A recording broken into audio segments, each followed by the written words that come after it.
Hello there, I'm Dr. Augustine. If you're new to this channel, I do these nifty little beach walks and talk about all the things that are really great about dry fasting.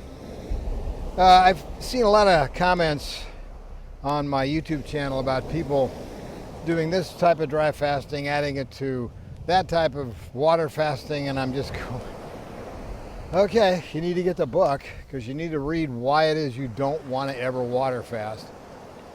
You know, just as a side note, you might search the internet for the girl that survived in the woods with no food or water for 7 days and walked out just fine. I think it was in Colorado or California about 4 or 5 years ago. Look, we're designed for this. Our cells make water all the time anyway, so we don't run out of water. It makes it harder if we don't have copper because copper is needed to neutralize hydrogen peroxide in the creation of ATP to make oxygen and water. Otherwise, you start making uric acid and you end up with gout. So copper deficiency causes gout, really, in an indirect way. But yeah, the point is really tolerating things.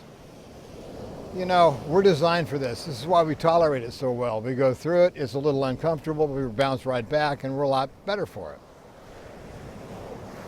Can you tolerate a water fast? Well, yeah, in a sense that you tolerate it well or tolerate it poorly. You may be able to tolerate it, meaning you don't die from it. That's what tolerate really kind of infers in medicine. But yeah, you don't dehydrate your blood. It doesn't stimulate the hypothalamus and pituitary system to release the factors that protect muscle and start tapping fat cells. So instead, with all that hydration, you start eating up your muscle cells for alanine and other ketogenic amino acids to make ketones as fast as you can out of your body tissue. So you're grinding up your body to stay alive. I guess you can tolerate that. I worry about people that are overweight, late in life, with embrittled bones from a chronic lack of copper during their lifetime, trying to do these water fasts. It's really, really ill-advised in my mind. So yeah, don't mix them. Do the dry fast. You're designed to do this. This is how you evolved over 4.5 million years during the Pleistocene, during, what, 4 million years of drought? I mean, you know, as we were developing our big fat brains from eating roadkill, probably, from bone marrow. So yeah, we have a very interesting ability keyed into our genetics to say, okay, we're not eating and we're not drinking. Let's tap the fat. Let's keep going. Let's find some new food. In the meantime, we can sort of throw all the other trashy cells away because they can be ground up as food while we're not eating or drinking. And that's kind of how it works. Your body will just go ahead and eat up all the bad stuff.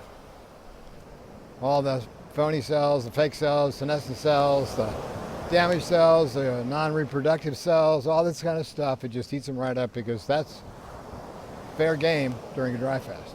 And you want that. We can do the Fisetin hit and run, which I'm going to do on my next dry fast. I'll do a 7-day. Start with a hit and run about 2 weeks before I do it so I can kill a ton of senescent cells and get rid of them before I actually do my dry fast. Which means there's going to be more energy devoted to restoration and of the genetics of my stem cells and my tendons, all that kind of stuff.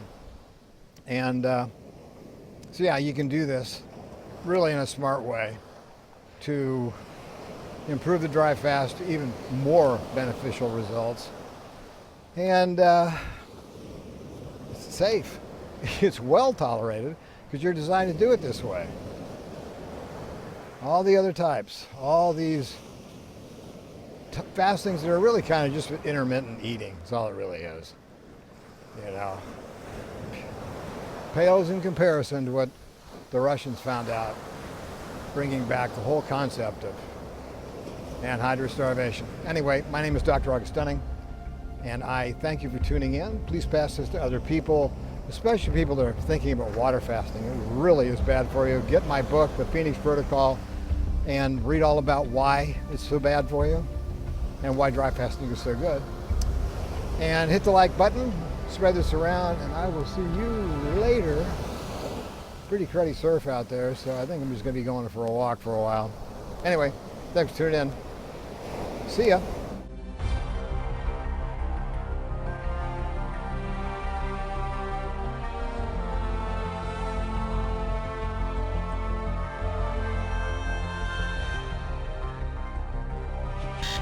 Yes?